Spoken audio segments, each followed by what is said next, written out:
Hello বন্ধুরা, welcome to বাবিস kitchen. আজকে আপনাদের সাথে একটা রেসিপি শেয়ার করছি ডিমের একটুখানি অন্যরকম জিনিস করব। কড়াইতে তেল গরম করে নিয়ে তাতে একটুখানি পেঁয়াজ আর 3-4টে কাঁচা লঙ্কা একটু ভেজে নেব। একটু হালকা করে ভেজে নেব।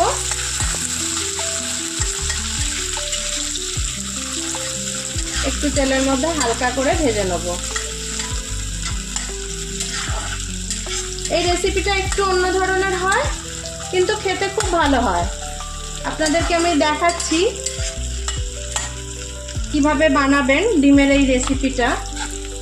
এটা খেতে খুবই ভালো হয়। চলুন, পেঁয়াজটা ভাজা হওয়ার সাথে সাথে আমরা ডিমটা তো সেদ্ধ করে রেখেছি, কিন্তু ডিমটা একটু কিছু মাখিয়ে রেখেছি, সেটা আপনাদেরকে দেখিয়ে দিই। ডিমটা সেদ্ধ করে একটুখানি হাফ করে কেটে নিয়েছি। হাফ করে কেটে নিয়ে নুন, হলুদ আর একটু সামান্য লঙ্কার গুঁড়ো দিয়ে মাখিয়ে রেখেছি ডিমটা। আপনারা যত কটা ডিম নেবেন সেই কটা ডিম সেদ্ধ করে নিয়ে হাফ করে কেটে নুন, হলুদ আর একটুখানি লঙ্কার গুঁড়ো মাখিয়ে রেখে দেবেন। চলুন তাহলে পেঁয়াজ লঙ্কাটা একটুখানি ভাজা হয়ে গেছে, তুলে নিই। পেঁয়াজ আর লঙ্কাটা হালকা ভাজা হয়ে গেছে। এবার এটাকে পেঁয়াজ লঙ্কাটা তুলে নেব। একেবারে মিক্সির বাটিতেই তুলছি। এর মধ্যে আরও কিছু দিয়ে একটা মশলা বানাবো। তাতে আমি ভাজা পেঁয়াজ আর ভাজা লঙ্কাটা তুলে নিলাম। এবার এই তেলটাতেই আমরা হালকা করে ডিমটা ভেজে নেব।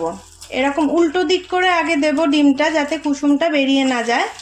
হালকা আছে ডিমগুলোকে এরমভাবে বসিয়ে বসিয়ে ভেজে নেব। সুন্দর করে এরমভাবে আগে উল্টো দিক করে ডিমগুলোকে ভেজে নেব। বন্ধুরা, ডিমগুলো ভেজে এরকমভাবে তুলে নিয়েছি। এবার এর মশলাটা বানিয়ে নেব। চলুন মশলাটা বানাতে কি কি লাগে একবার দেখে নিই। মিক্সিতে আমি পেঁয়াজ ভাজা আর কাঁচা লঙ্কা ভাজাটা নিয়ে নিয়েছিলাম। আর এর মধ্যে আপনার ছোট প্যাকেটের আমি 1 প্যাকেট মতো বাদাম, মানে ওই 5 টাকা ছোট একটা বাদামের প্যাকেট আমি নিয়ে নিয়েছি। আর তাতে দিয়ে দেবো 4 চামচ মতো পোস্ত। আন্দাজ করে একটুখানি 4 চামচ মতো আমি পোস্ত নিয়ে নিলাম। আপনার যতগুলো ডিম হবে সেই ডিম অনুযায়ী আপনি পোস্তটা নিয়ে নেবেন। আমি 4 চামচ মতো নিলাম আন্দাজ করে। চলুন এবার এটাকে একটু জল দিয়ে পেস্টটা বানিয়ে নিই। দেখুন, পেস্টটা বানিয়ে নিয়েছি, একদম মসৃণ একটা পেস্ট হয়েছে। চলুন এবার নেক্সট কিভাবে রান্নাটা করছি আপনাদের দেখিয়ে দিই। এবার একটা টিফিন বক্স নিয়ে নেব। টিফিন বক্স নিয়ে আমি যে পেস্টটা বানিয়ে রেখেছিলাম সেটা এর মধ্যে পুরোটা দিয়ে দেবো। পুরো পেস্টটা দিয়ে দেবো।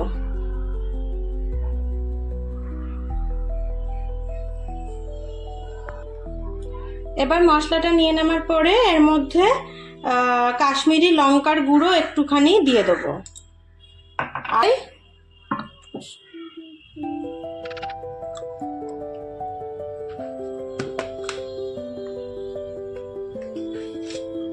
একটু নুন দেবো।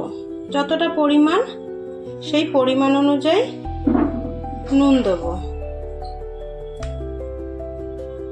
এবার নুনটা দেওয়ার পর অল্প একটু স্বাদ, মানে খুব বেশি না, 1/2 চামচ মতো একটুখানি চিনি দেবো টেস্টটাকে ব্যালেন্স করার জন্য। এবার এর মধ্যে ভেজে রাখা তেলটা একটুখানি দিয়েছি, যেই তেলটা আমরা ডিমটা ভেজেছিলাম। আর একটুখানি কাঁচা সর্ষের তেল একটু দিয়ে দেবো অল্প করে। ভেজে রাখা তেলটা এই জন্য দিলাম যাতে ওর মধ্যে ডিম ভাজার ফ্লেভারটা আসে। আর 1 চিমটে মতো অল্প একটু হলুদ দেবো, খুব বেশি দেব না। মিক্সি ধুয়ে রাখা যে পোস্তর বাটার এটা রয়েছে, ওই জলটা একটু দিয়ে দেবো, মিক্সি ধুয়ে রাখা। এবার এটাকে মিশিয়ে নেব। সুন্দর করে এটাকে ভালো করে মিশিয়ে নেব। পুরো মশলা, তেল, বাটা মশলা, গুঁড়ো মশলা সব একসাথে, নুন, চিনি, হলুদ গুঁড়ো, লঙ্কার গুঁড়ো সব একসাথে মিশিয়ে নেব। এবার এটা মেশানোর পরে আমরা ওপর থেকে ভেজে রাখা ডিমটা একটা একটা করে দিয়ে দেবো। ভেজে রাখা একটা একটা করে ডিম দিয়ে দেবো। সুন্দর করে সাজিয়ে ডিমগুলোকে দিয়ে দেবো। এটা খুব সুন্দর খেতে হয়, গরম ভাতের সাথে বা রুটির সাথে, যে কিছুর সাথে আপনারা খেতে পারেন। আর রেসিপিটা অবশ্যই ট্রাই করবেন, জানাবেন আমাকে কিরকম লাগলো। এবার এই মশলাগুলো একটু একটু করে মাখিয়ে দেবো। ডিমের সাথে মশলাগুলোকে একটু একটু করে মাখিয়ে দেবো, যাতে এর মধ্যে স্বাদটা ভালো যায়।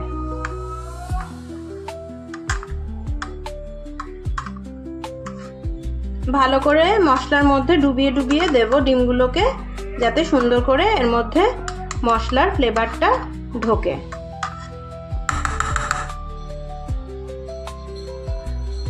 এবার সুন্দর করে এটা মাখিয়ে নিয়ে টিফিন বক্সটা ঢাকা দিয়ে এবার একটা গরম জলের ডেচকি গ্যাসে বসিয়ে আমরা এটার ওপর বসিয়ে দেবো।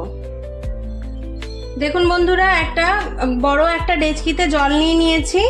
জল নিয়ে এবার এর মধ্যে টিফিন বক্সটাকে বসিয়ে দিলাম। এরকমভাবে মিডিয়াম আছে বা একটু লো আছে এটা 10 মিনিট হবে। 10 মিনিট হলেই আমাদের ডিম ভাপা একদম রেডি হয়ে যাবে। তাহলে এটা 10 মিনিট ভাপে থাকুক। দেখুন বন্ধুরা, ডিম ভাপাটা একদম রেডি হয়ে গেছে। গরম আছে, একটু সাবধানে খুলতে হবে যখন খুলবেন। দেখুন সুন্দর ডিম ভাপা একদম রেডি। আপনারা বানাবেন, বানিয়ে গরম ভাত রুটির সাথে খেয়ে জানাবেন কেমন লাগলো রেসিপিটা। অবশ্যই জানাবেন আর কমেন্ট করবেন কেমন লাগলো রেসিপিটা। সাবস্ক্রাইব করবেন, সাবস্ক্রাইব করার সময় বেল আইকনটা প্রেস করে দেবেন, যাতে এরকম সুন্দর রেসিপি দিলে আপনারা ছোটোখাটো বা এই রেসিপিগুলো আপনারা পেতে পারেন। তাহলে বন্ধুরা ভালো থাকবেন। আজকের মতো এই ব্লগটা এখানেই শেষ করছি। অবশ্যই ডিম ভাপা রেসিপিটা একবার অন্তত করে আমাকে কমেন্টে জানাবেন। ভালো থাকবেন বন্ধুরা।